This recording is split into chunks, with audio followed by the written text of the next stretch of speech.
I promised my late mom I'd grow out my hair for both of us after she shaved hers during my cancer battle. Now my dad's fiancée is demanding I cut it for her wedding photos. Henry Reddit torch here. So, I never thought I'd find myself posting something like this on Reddit, but here I am, wide awake at 2 a.m., trying to wrap my head around everything that's gone down. It's a bit of a long story, so stick with me. Picture this, 5 years ago, when I was just 17, my world flipped upside down. It all kicked off with what seemed like a never-ending cold.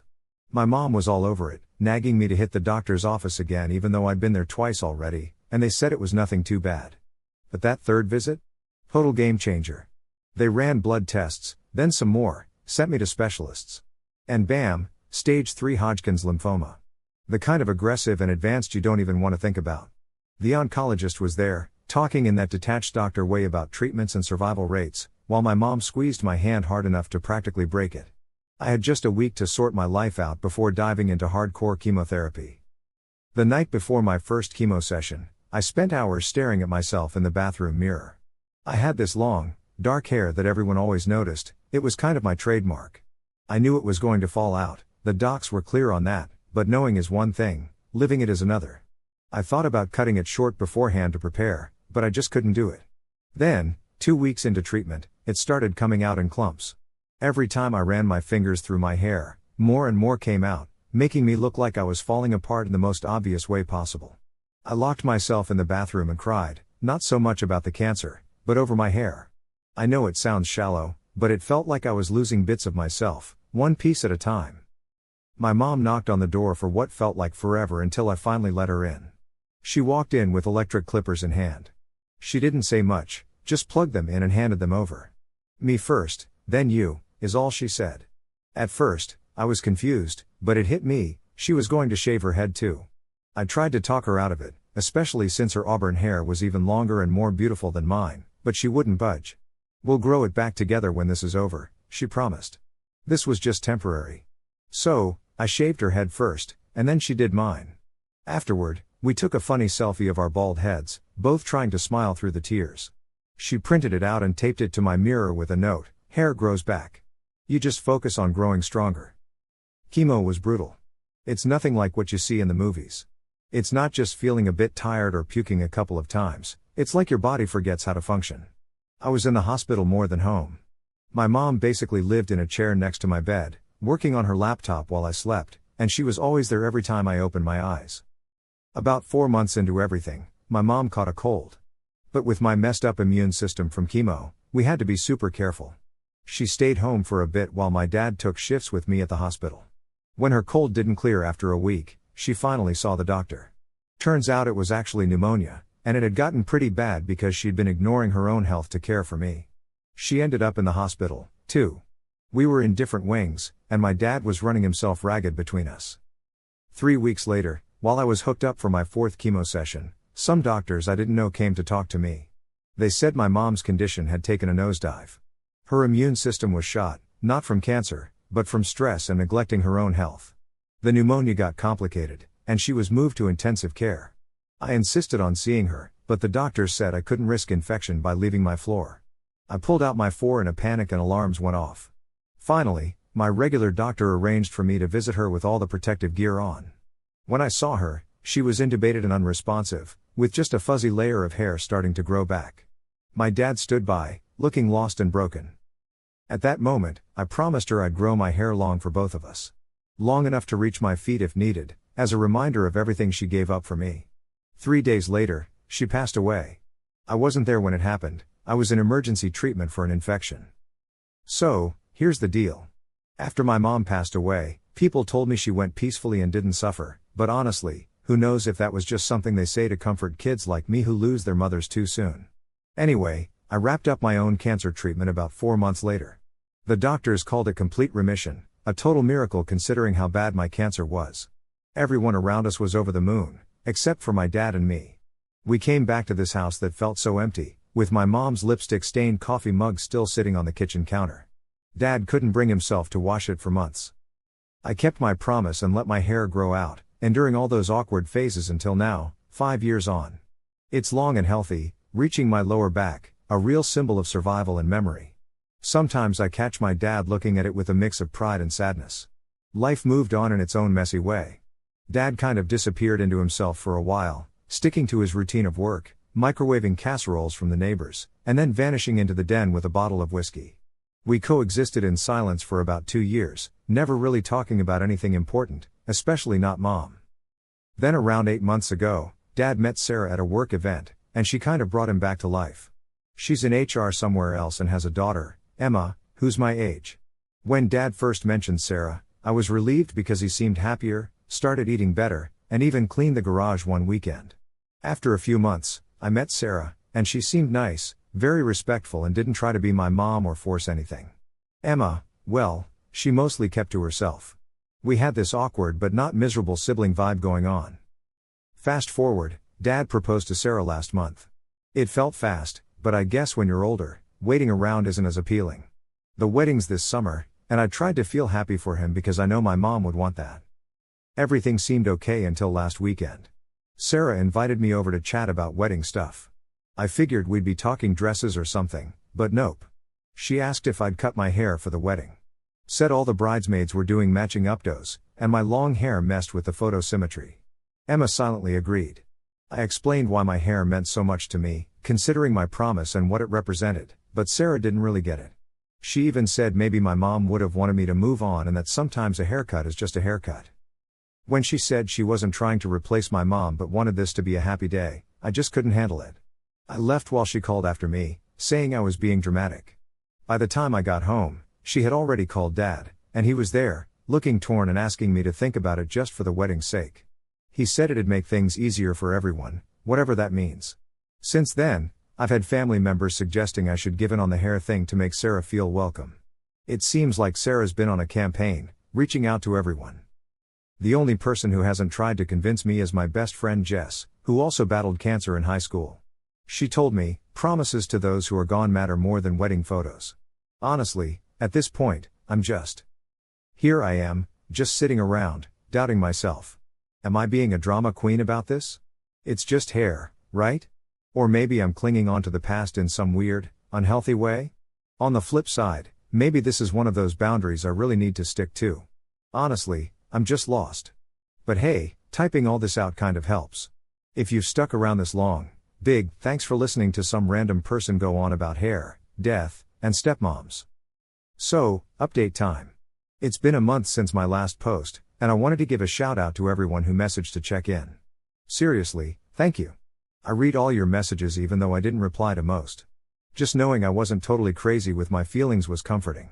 But, plot twist, things have actually gotten worse. Just a few days after my last post, my cousin Ellie sent me some screenshots from a family group chat I had no clue existed. My stepmom Sarah set it up, inviting pretty much the whole family except me. Nice, right? They called it wedding planning and family concerns or something. In the screenshots, Sarah spun this wild tale about our chat regarding my hair. She made it seem like she was the poor victim and I was being stubborn, clinging to old family dynamics. She even claimed I was trying to make her feel bad about her thin hair compared to mine. The worst part was seeing my family, people who've known me forever, agree with her. My grandma even chimed in, saying I get my stubbornness from my mom. My aunt added that maybe my past trauma made me self-centered, and my uncle bluntly said I could use some therapy to move on. Ellie sent me these screenshots thinking I should know, but even she threw in a maybe you should compromise comment. It was all too much. Then, the very next day, Dad showed up at my place out of nowhere with a cardboard box. He didn't say much, just handed it over and sat down on my couch looking all worn out. The box was full of old photos. I looked at him, super confused, and asked, "What is this?" He said he thought they might help me figure out what Mom would have really wanted. I insisted she'd want me to keep my promise to her, and Dad just shook his head a bit, saying she wouldn't want me breaking up the family over hair. That word, petty, really stung, like honoring my mom's last wish was some trivial thing. I stormed off to my room without another word, grabbed one of my old journals from back when I was sick, and found the entry I needed. In my messy teenage handwriting, I'd written about the day Mom shaved her head for me, how she promised we'd grow our hair back together, and how she was so confident and hopeful even when I wasn't. She made me promise to hang in there so we could have matching long hair again.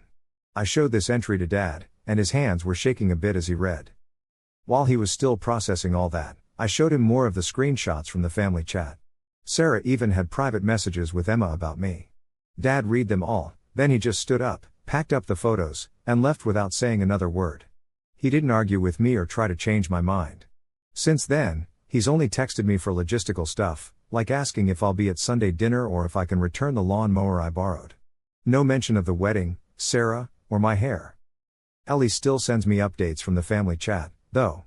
The vibe has shifted from how do we convince her to she's clearly not a team player. Sarah's even making backup plans for the wedding, like sticking me in the back for photos, having my hair professionally done to be less noticeable, or just not having me as a bridesmaid at all. And just yesterday, Ellie forwarded a message from Sarah, saying she's wondering if I should even show up to the wedding at this point. She says my attachment to mom's wishes is putting a damper on everything. And not a single person in the chat disagreed. I've started steering clear of family gatherings. It's just too much right now. So, I've basically stopped picking up calls from family these days. Jess keeps telling me to stick to my guns, but man, it's tough when you're feeling like you're the only one out there. The wedding's still a while away. No clue how this whole thing will wrap up, but one thing's for sure, I'm not chopping off my hair. Anyway, here's the scoop from update 2. Another month flew by, and some unexpected stuff went down. 2 weeks after my last update, my dad texted me, asking to meet at this park we used to hang out at when I was a kid. I said sure, why not? I showed up, and there he was by the duck pond, looking older with more gray hair than I remembered.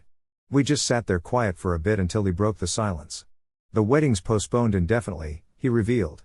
I didn't know what to say, so I just waited. He kept looking out at the pond, and I started noticing things I'd been ignoring. He told me he talked to Sarah about some messages. She tried brushing it off as wedding stress, claiming she was only trying to help Emma with some confidence stuff. He might have even bought it if that was all there was to it. But then, he found boxes in the garage. Stuff of mom's that he thought was still in the house, like photo albums, her recipe books, a bowl she crafted, her reading glasses, just everyday things that made up our life. Sarah packed them up. When he asked her why, she claimed she was helping him make room for new memories. His voice kind of cracked when he said it. I quietly pointed out, she was erasing mom. Dad nodded. This was never about my hair. It was about wiping out any trace of mom from our lives. And he nearly let it slide. We sat there a while longer, watching a family feed ducks, before he apologized. I should have listened to you. I should have seen what was happening, he admitted. The wedding being postponed quickly turned into it being cancelled. Sarah told everyone it was mutual, but according to Dad, it wasn't. Once he started questioning her behavior, he couldn't ignore the pattern. She had been isolating him from memories of mom and, in a weird way, from me too. The family chat turned into a circus after that. Sarah claimed Dad was the one stuck in the past and accused me of playing mind games with him. Some relatives took her side, saying Dad was making a mistake, but others started to question her story, especially after Aunt Martha, mom's sister, got involved and started asking why Sarah was so fixated on my hair, of all things. 3 days after the park chat, I got a DM from Emma. Curiosity got the better of me, and I opened it. She apologized, saying the whole mess spiraled out of control and she played a role in it. Her mom's always been all about appearances, obsessed with everyone looking perfect. Emma explained how her mom was worried my hair would mess up the wedding photos, drawing attention away from her. It turns out, her mom had been messing with her head about her looks forever, making her feel like she didn't measure up. Emma wasn't making excuses, but she wanted me to understand the bigger picture. Emma and I exchanged a few more messages. We didn't turn into besties, but we weren't enemies anymore either. We talked about what it's like being used as pawns in someone else's drama. Meanwhile, Sarah's been trash-talking our family, claiming we're dysfunctional and stuck in the past. She tried getting some relatives to speak to Dad for her, but most of them have just stopped engaging. One silver lining is that I've been spending more time with Dad. We're not back to normal, whatever that means, but we're talking, not just trading small talk. Last week, he asked to take a picture of my hair. When I asked why, he said, because your mom would be proud of how it turned out, and so am I. Update 3, it's been about 3 weeks since my last update. Things have calmed down a bit, though normal still feels like a far-off idea. So, the wedding got called off officially, and my dad asked if we could grab dinner. Over some pasta that we barely bothered eating, he tried to explain how things went south. After my mom passed away, he said, it felt like he couldn't go on.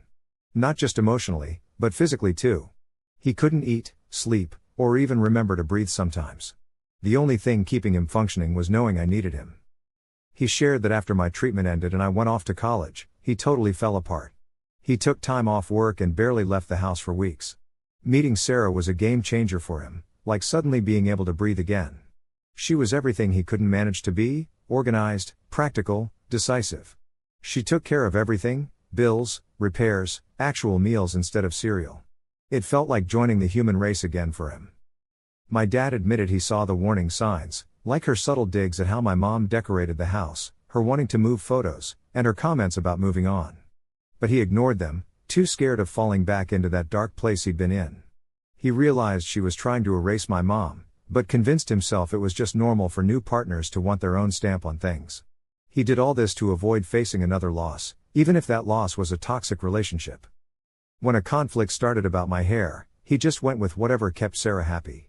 It was easier than standing up to her, easier than risking losing the lifeline he'd become dependent on. He admitted he wasn't proud of putting his need for stability above my need for support and broke down. I didn't forgive him right away, but I reached across the table and held his hand for a while. Dad started seeing a therapist on his own, not with Sarah like she suggested. 2 sessions in, and he's already realizing he's been using relationships as a crutch to avoid dealing with his grief. Emma moved out of Sarah's place last week. I heard about it through social media, where she mentioned starting fresh and defining herself independently. I wished her well, and she responded briefly but seemed sincere. Dad and I have talked about taking a trip to scatter some of Mom's ashes at the beach where we had our last family vacation. We haven't made any plans yet, but just talking about it feels like progress. It's been 6 months since everything started and about 3 months since my last update. This might be my final post, not because everything's sorted out, but because life has settled into a new rhythm that feels, if not normal, at least manageable. Dad and Sarah haven't talked for over 2 months. She popped up unannounced at our place, and since I'm crashing with Dad while my apartment gets renovated, I dealt with her when she came to pick up a box of her stuff. Dad had packed it weeks ago. She barely looked at me, and as she left, she said she wasn't trying to replace my mom, just trying to find her space. I shot back that she did it by erasing Mom. She shook her head and said I wouldn't understand because I've never competed with a ghost. Then she left. That exchange has been stuck in my head. In her mind, she wasn't the bad guy, she was just trying to find her place. So, that's it for this story. Thanks to everyone who followed along and offered support. Writing all this out has helped more than you might know. Sometimes being heard is the best medicine. Thanks for watching in. If you haven't yet, please subscribe and hit the notification bell to stay updated with more crazy real life stories happening around you.